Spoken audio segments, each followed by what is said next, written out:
Hi guys, in this video I wanted to build my townscape and show it off to you guys. Scruffy Crow.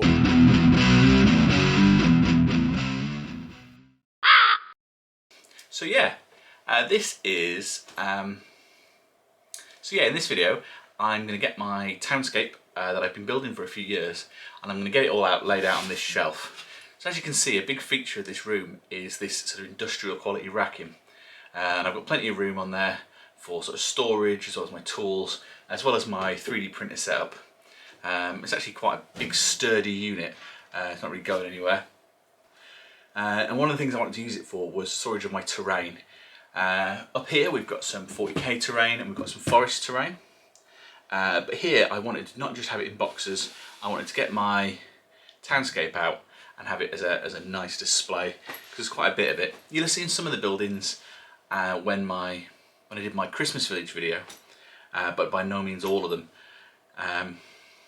I've been working on this for a little while. Since I stopped going to my club so much because I moved jobs and it was a bit inconvenient, I wanted to build up some terrain for my own house that I could use for games like Frostgrave, Mordheim, just anything that needed a town. And I chose these buildings because they were fairly generic in a way that they could be used for World War II, a push, and they could be used for sort of more historical stuff, but also more geared towards sort of fantasy, but even steampunk as well. So if I was going to play some more War Machine, which I've not done in a while, they were aimed to fit in as many different areas as possible, but be one good set of terrain. Okay, as you can see, we've started with my, this is a GW bit of terrain. I built this a little while ago and it's got some interesting features. The inside of the tower is hollow, and there's lights in there, and we've got little jewels for eyes, so they all light up. This is magnetic, so you can hide something under there if need be, or we can swap this out for the sort of castle tower top. We've got lights in all the windows basically, and we can spin this round, and we've even got LEDs in these eyes here. The next thing going up there is probably one of my heavy models. This is my pub that I was building on a few videos a while back. Still needs a bit more work, still need to tidy up the gardens, sort the roofs out a little bit more. And if you haven't seen this before, each bit of the tower is magnetic and modular, and obviously all the roofs and everything lift off, and the floors are all modular. But it still needs some finishing touches, but for now it can go up here. Next up, we've got an interesting piece that's seen better days. This is my graveyard. So this was designed so it'd be playable. So we've got plenty of room, long ways between the graves, that we can place models. This is a cast of an old HeroQuest piece that I had kicking around. I didn't want to use the HeroQuest piece itself, but the cast worked quite well. And everything else has got some MDF gravestones, and then just layers of flock, and the gates I believe are from Renderer. Now the reason why I say it's seen better days is these fences are quite brittle, and I've lost a few spikes, but I'm going to work that into the design. I'm going to give this a bit of a repaint. But the other thing is that I'm not sure how to fix this, but since it went into storage, it has developed somewhat of a warp. Now this, I wouldn't put this completely down to the fact the top's all been glued and flocked, because before I put this into storage it was fine. I think the fences and everything, because there's quite a solid layer of plastic, so you can see the back's even actually less warped. That kept it all square, but yeah, there's definitely some warping gone on since. Next up, unlike a lot of my buildings, this is completely scratch built. Once again, still needs some finishing touches. I'm not happy with the way the roof came out, but the base is made from Herstart's blocks, the same as the tower over there, just a different type. This isn't as modular. The roof does lift off in case we need to put anything in the watchtower, but there's nothing modular available any lower down than that. But yeah, this is completely scratch built, so Herstart's. These are drink stirrers, and then this is layers of cardboard to replicate the sort of effect on the rest of my buildings. I've also got a guillotine. This is a kit from TT Combat, I believe. Fairly basic kit. A couple of small cottages. The only interesting bit about this one, I've got a bit of a Herstart's chimney built on the back. and we've got a door made out of drink stirrers. And I've used the double curved drink stirrer, which I think is the sort that McDonald's do at the moment, just to make a bit more of an interesting front door there. I think it's worked quite nicely. Second cottage, I've done out as a apothecary. So this is one of the few with the internals all done. Got some posters on the walls. We've got sort of signage. I did a little freehand on the door so that the roof comes off, and we've got signage on there as well. And as with a lot of this stuff, we are just found a stray sign, so that would have been for the other end of there. So storage hasn't particularly been kind to these buildings. Here we've got something a bit different. We've got a ruined or burnt out building. I think it's quite interesting, more for sort of Frostgrave type stuff, but also World War II is quite handy for. There's a bit of a sniper's nest and such, and it's nice to be able to get into the building without having to take everything apart. It's also kind of interesting, I think, to look at.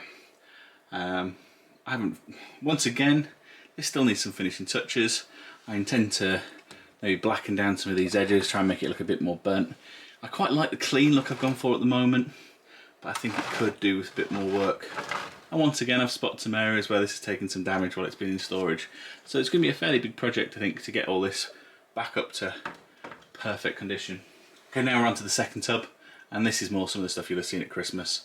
So we've got a little barn, got the larger 3-storey house. It's one of my favourite kits, that actually.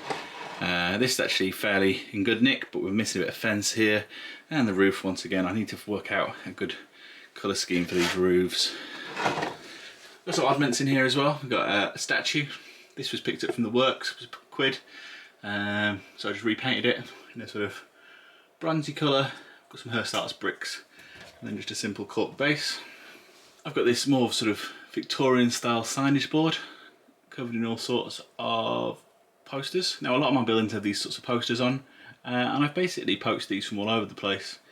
So these are old absinthe adverts from the real world. But then we've got a Bugman's Troll Brew poster. We've got a Disney Flynn Rider poster. We've got a few posters from the Dishonored computer game, as well as we've got some stuff from the Fable games as well. And I like mix and matching all this stuff to a nice sort of amalgam. So that was all layered up, cut from individual posters. Didn't do any fancy Photoshop or anything. And you'll notice quite a few of my buildings, we've got the internals, we've stuck posters in there, and I think it makes them come alive. So this is another building with internals. This is another pub, but this one is a lot smaller. So this is my Halfling pub. This is another TT Combat kit, but with some modifications, so the roof lifts away, which it didn't originally. And the way I've based this is I've tried to make a little garden that fits on the base, so that it would fit within my townscape if I wanted, but it equally well fit in my sort of forests terrain. Here is another interesting bit of terrain that I built a while back in the name of making all terrain fit for all times.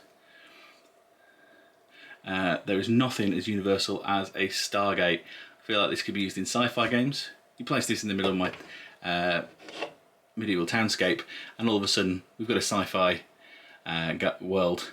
People are visiting a world that's stuck in the past. A theme that I've read in sort of 40k novels before, Doctor Who, the lot. So yeah, I love that.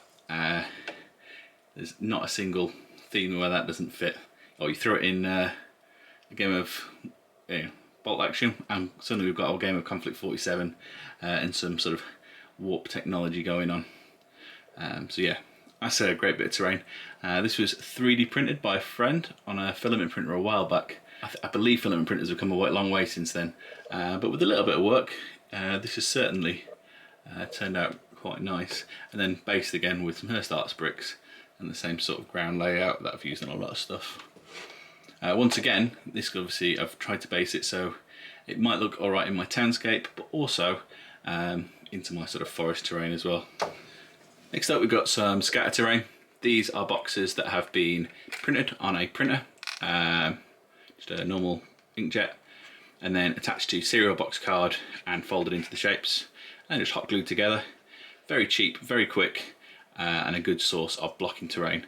This is terrain that I'll probably not keep forever.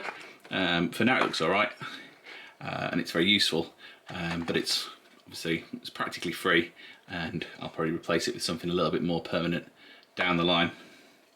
Maybe stuff like this, but then once again, these have survived storage and been mashed around all over the place quite well, with only, you know, a bit of peeling, which I can fix with a bit of PVA. This, on the other hand, was a plaster part made out of Hurst art bits, but as you can see, this bucket has seen better days. This has just been smashed, obliterated, and we had a candlestick over here, which obviously has all come out as well. I think once it's had a bit of repair, it's going to be a bit of nice terrain again, but as you can see, as I say, the cardboard stuff doesn't even need that repair. It's rock solid, which is an interesting thought. You know, put more work into this, but this survives a lot better. And I think it's scatter terrain that makes the table when you're laying out. So we've got a cart. I think this is from War Bases. Also, it's a Precision. Can't remember off the top of my head. And then we've got some Games Workshop fences. I love the character on these, and they add a fantasy vibe. Oh, looks like I was thinking I'd lost a roof, but no, this is the roof I thought I was losing. This is the roof that goes on there. Even grander. This is the final house I've got ready at the moment, and it's kind of similar to this one. It's from the same place, either War Bases or laser cut models, and it's the same pattern as the destroyed house. So there's our destroyed house, and there's this. So depending on scenarios and such, I can always swap one out for the other midway through a game, or more common, I just use both, because obviously houses that tend to be near each other do tend to look a similar pattern. I might even pick up a couple more of these to build a bigger village at some point. And then last but not least, we have my church. You might have seen this in the Christmas village. This is crazy modular. The basin is designed to match in with my other sort of modern slash World War II terrain, as well as the fantasy stuff. I think it's scaled a bit small, and it's not the most interesting church, but I kind of like the style of it out of all the MDF churches that were available when I picked it up. So yeah, that's pretty much everything we are going to be working with for this. So I'm going to spend some time now, I'm going to put some music on, and I am going to reorganise all this into an interesting townscape. Okay, we're going to start in the residential area. So we have the damaged house with a ladder leaning on it. And what I've done is I've also included some of the Dunkeldorf miniatures range here to bring my city to life. So I think the other thing after scatter terrain is minis really helps bring out a bit of scenery. So here we got one of the houses with the residents standing outside. We've got the castle over in the background there, guarded by some sinister angel statues. There is the Stargate, accompanied by the dial home device in the background there. Here's the larger house with its stables and residents stood outside. This street does have a pub, like all good streets, but it's the Halfling Tavern.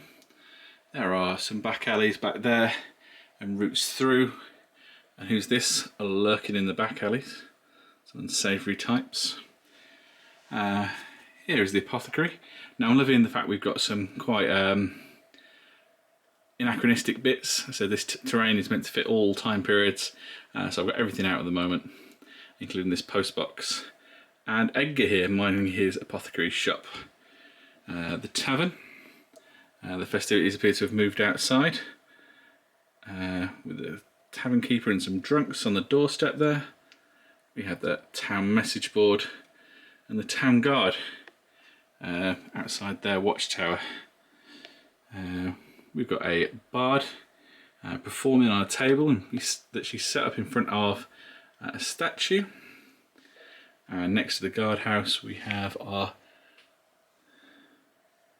guillotine awaiting its unlucky residents. Some more NPCs just kicking around. The market stalls, I don't think I showed these earlier, but we've got eager shoppers waiting for them to be painted. Over here we have some brave adventurers ready to face off against whatever is coming out of the graveyard. And here we've got a nice Celtic cross that would also work for anything from fantasy to World War II. And there's my halfling statue as well on the other side of the church.